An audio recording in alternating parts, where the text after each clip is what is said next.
Hello, greetings. Thank you, replay viewers, for tuning in. This is Chapeau Claudette. I hope you can hear me well.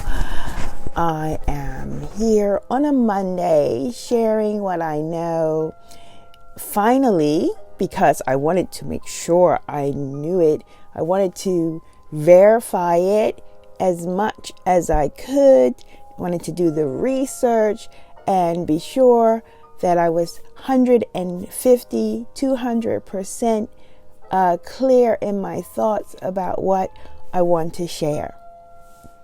And that's why it's taken me really a long time to just come out and say, this is what I believe to be true. This is what I've researched and observed with my eyes. By looking up or looking down at a sky location map that's an app. Yeah, so I hope everyone is having a fantastic, optimistic moment in time. Welcome for someone's come in. It's all about sharing what you can see with your eyes on Periscope. And sometimes what we see is not always with our eyes, but maybe with our hearts and minds. So I wanted to share that first. Couple of things. I learned so much this weekend. It's not all funny, but learning is a good thing. Knowledge is beautiful. Oh, I gotta say who this is. My glasses are broken. Welcome, Skyer235. So, first thing I learned this weekend, or the first thing that I remember that I want to talk about that I learned, because I don't remember the order I learned them in, is that there's a scientist called Dr. Lanza who created this theory called biocentrism. And it's using quantum physics to make a connection with consciousness and afterlife consciousness. And why that's important is because that is relating it to reincarnation. So here's a little story. I never believed in reincarnation because I'm kind of somebody who likes to know, wow, it's like thunder, I think. Was that thunder? Oh my goodness. It's rainy days in London. Anyway, first of all, that's Daniel Roberts' music in the background.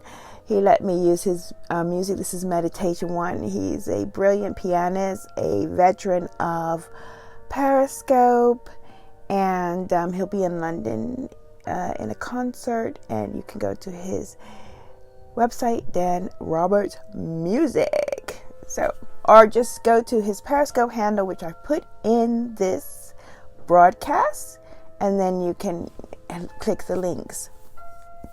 Okay, so what I wanted to say is also, let's just talk quickly links. The link here is also for my class that I'm finally giving. I am so excited. And I've been teasing people. It starts this week, but if you click the link, you'll get the first 3 lessons. And what it is, it's going to be a live course. So basically, you'll get the video first, and then you'll get an opportunity to discuss with me live and other people, hopefully, what that means, because a lot of times information is thrown at you, but it's really through the discussion that I think we will find some answers or really kind of absorb the information better. So that's admin finished. Back to the story about reincarnation. So I didn't believe in reincarnation, but then I stumbled literally upon a story that sounded like had the proof that I could have been somebody else in the last lifetime. Like, that's the only thing I knew to associate it with was reincarnation, because a lot of the things in my life were similar to that person's life. Hello. And so I thought maybe this must be reincarnation. I mean, there's just too many coincidences. There's just like a load of coincidences just beyond. I think I put some in an Instagram post a while ago in my Life is a Hat Party one, if you're curious. Because it's too long to go into now. But I mean, I have physical proof that I'm thinking there's just too many coincidences. It's just too specific. I must have been this person in the last life. Right? Okay, so, but what I was, I'm putting something together at the moment where I kind of been also challenged to look at scientifically how I can prove things. So I was doing research and I found this Dr. Lanza, and they were talking about the afterlife consciousness and the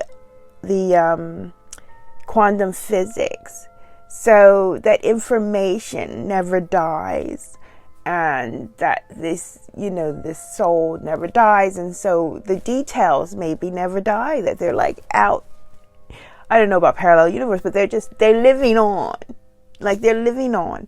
And if maybe they're living on, that certain people can connect with those living on, life forms. I don't know. This connection. Welcome. So, and I thought, well, you know what? That might make sense, because there's one instance, okay?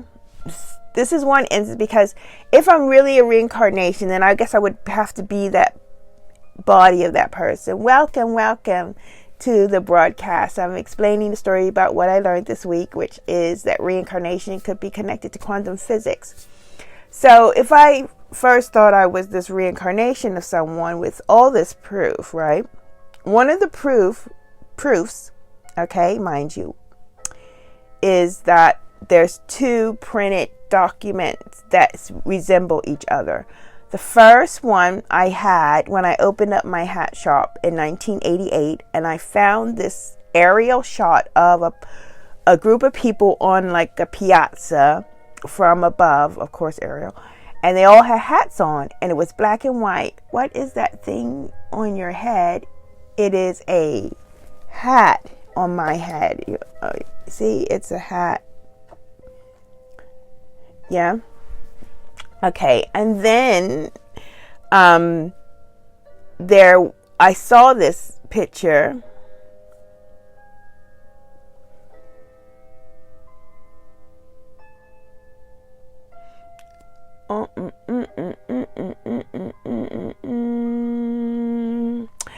So how do I deal with trolls? I just ignore them. Okay, so then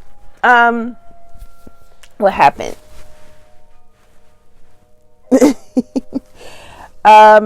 Then I thought, oh, I love this. I was about to open my hat shop, and so I asked if I could get the rights to use this photo. And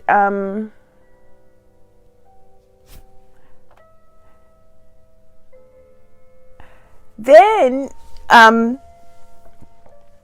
what I had, got the permission to use it. So I have this picture. I should have dug it out, but God, if you knew what I had to dig through, you wouldn't ask me to do it. Okay, so there's this black and white picture that I told you about, this aerial view of hats. Okay, that was in 1988. In about 1991, 92, for one of my birthdays, I was given a book about hats. And in this book about hats, there was something called chapography. Now, I had named my hat shop, I had renamed my hat shop Chapeau, and I had given myself a new brand name called Chapeau Claudette, but I didn't know there was a word called chapography, so I was taken aback, did some research, and this led me to a man called Tabaran, and Tabaran was a street performer. So, to make a long story short, I was able to find a book that he had written in the library, but it was an old book from 1858, so you had to wait to get to see it, especially because somebody had lent it out or was using it, so you couldn't take it out. You had to reserve time to look at it because it was really fragile. Anyway, once I got my hands on this book, and I actually have one, but it's in my flat in Egypt, the first page of this book is a page where Tabaron, the street performer who used to change his hat to many shapes, was standing in front of a group on a piazza. And were they all wearing hats? Darn, that's a good question. But it looks just like that photograph that I borrowed for my thing, for my opening in 1910, right? So perhaps you can get the correlation. But what I learned this weekend, what I was thinking, if it's quantum physics and it's not really like the person being reincarnated or like reliving the same life somehow, that would make sense if it was connected to time and space and, that memory, that kind of conjunction. I don't know how to call it, because Tabaron, the performer on the stage, would not necessarily be able to,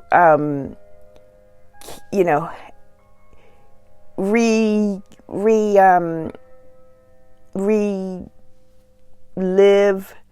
that picture of the people with the hats on. Yeah, he would, that's not really, that doesn't have to be his memory. I mean, it could be, but it was like the picture is from the back. So these people are looking from the back to the front.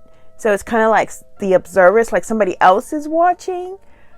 And I just thought, well, maybe, I think that has a bit more validity. There's some other instances as well. And, that's what I learned this weekend. That's one of the things I learned this weekend. Because actually what I've rehearsed, I'm thinking, maybe it was Tabaron's memory. I don't know. But Tabaron didn't take the photograph. Photographs taken by somebody I don't know in 1910. And why I came across that would have nothing to do with Tabaron. Period. Welcome. Thanks for joining. So the second thing I learned this weekend was from some Harvard papers, because I like to find some, valid, some in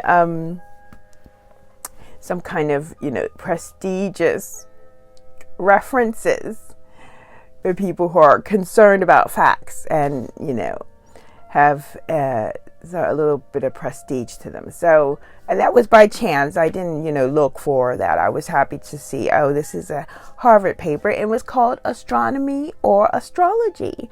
And of course, they don't believe in astrology, which I no longer do. I did. And since I was 19 years old, okay.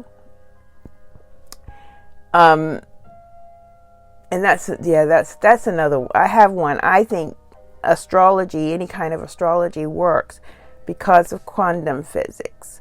Because of the double slit experiment, actually, because it's what you focus on, which is what you can make possible. It's amazing. Anyway, so back to this Harvard papers. Really good. And this kind of information is in my course, which is in the link in the title of this broadcast. So, what happened is that they spoke about, why astrology was invalid. But in the final paragraph, they said something so compelling. I don't know why I didn't think of it before, but I'm so, it's kind of like, I don't know, then I like to say the nail in the coffin for me. Welcome to this podcast. Because I've been slowly, validating that I don't believe in astrology. But this is so poignant and clear that, you know, if this doesn't make people wake up about astrology that is Western and tropical based, then I don't know what does.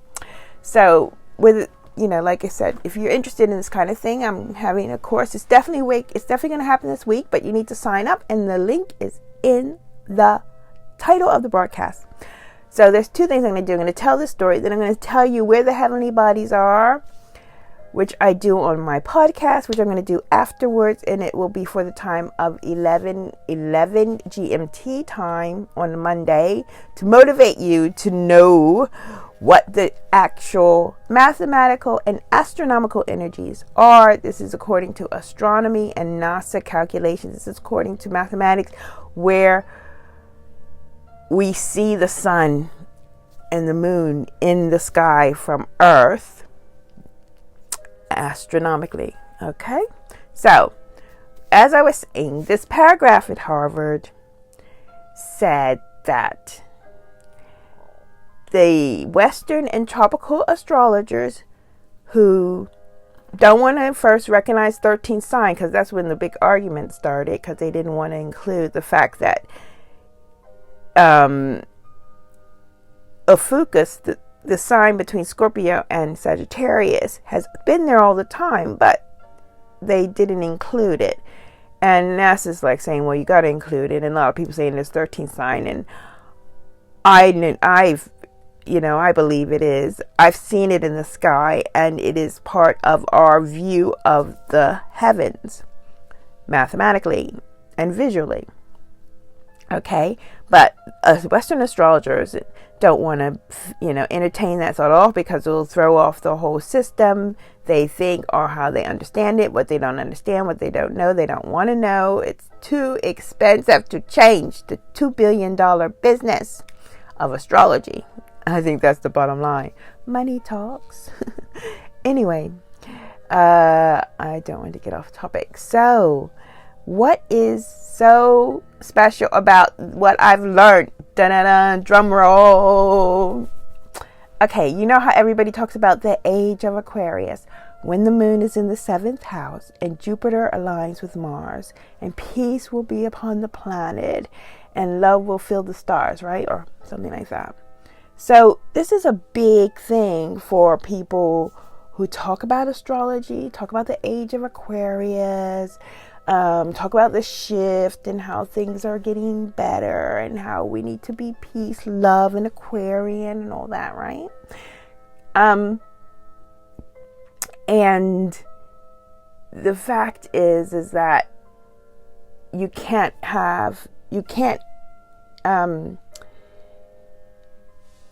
acknowledge the age of Aquarius if you do not acknowledge Ophiuchus.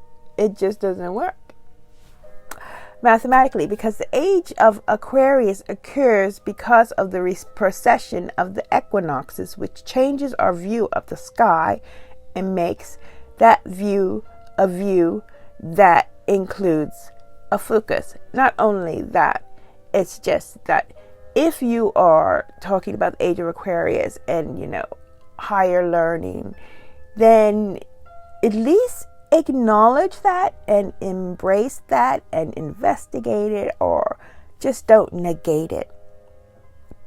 Okay? So, like I said, it was always there, but mathematically speaking, now it's like shifting more of importance to our view of the heavens. And this is happening because of the procession. Just like, the seasons change, or the beginning of, is not, the certain equinoxes aren't at the same time mathematically as they used to be, because of the precession of the equinoxes.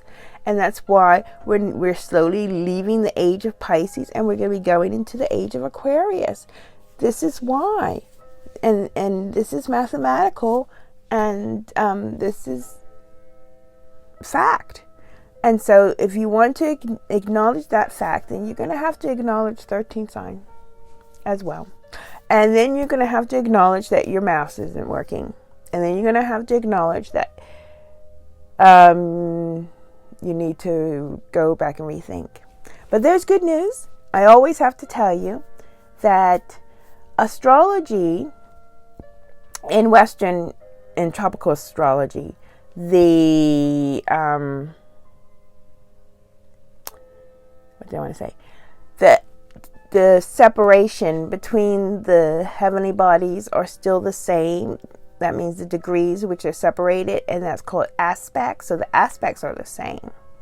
Okay, so that's constant. That doesn't change in any calculation. Yay! The other thing is, and I think I should include this, is that with the quantum physics that I was talking about, if somebody like my astrologer told me when I was 19 I would work in fashion, I wasn't interested in fashion. And also good astrologers, they work with processions, how that advances. So that would be about the right kind of procession when I was 19 to put, to kind of, well, no, it would put it in another sign, but, to kind of think that it would move around, shift my sun. Anyway, she, I don't know, she said that, but at the same time, it was what she was looking at maybe was my north node, my south node. Yeah, it was looking at my south node, what I came to the earth with. Like, that's what kind of south node means. Okay, to like the talents you were given, kind of like the hat. I didn't really learn how to make hats. I just can.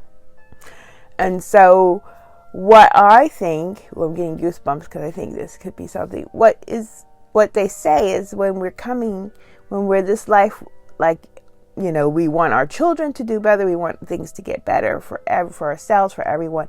Is that you want to do better. And in this scheme of, esoteric talk, they say that, the north node is where you want to go, what you want to aspire to, what you're here to do. And I didn't realize this until I was 50, because I was going under this Western astrology idea, be hat designer and da-da-da-da-da, and pseudo businesswoman, blah, blah, blah, right? But I should have been focused on, service, like astrology, or helping my mother, or taking care of people. And I found that out a bit too late because I was following Western astrology. But they say once you know, you do better. So I'm doing better now. So without getting all crazy emotional, let me tell you where the heavenly bodies are. For today, August 19th, 2019, this is the positions at 11:11 GMT time, according mathematically to what we can see with our eyes in the sky and where they are. Now I'm going to put my glasses on so I can see.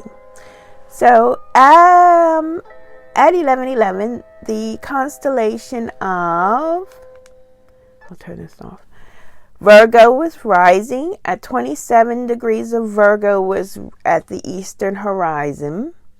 Then we have our planet Jupiter, and really important, is going to be making a big, happy, harmonious, and it's starting now, connection with Mercury and the moon. Well, they're doing that now. The moon is in Pisces, and the sun, the Mercury is in Cancer, and Jupiter is in Ophiuchus, and Ophiuchus is part of Scorpio energy. And so they believe it's water, but because it's between water and fire of Sagittarius, it's called ether in a way, because it's kind of really coexisting, like that next element that you make when elements connect, and their highest, when they're present in the connection, which ether is like steam. you can see the water and you know it's the heat. Well, that's kind of a simple explanation. Join the course and we'll talk about that. Okay, so that's at 6 degrees of Ophiuchus. Saturn is at 18 degrees Sagittarius, not Capricorn, as all say. Hello, LGH, LGH. The node, which I briefly talked about, K2, the south node, is at 20 degrees of Sagittarius.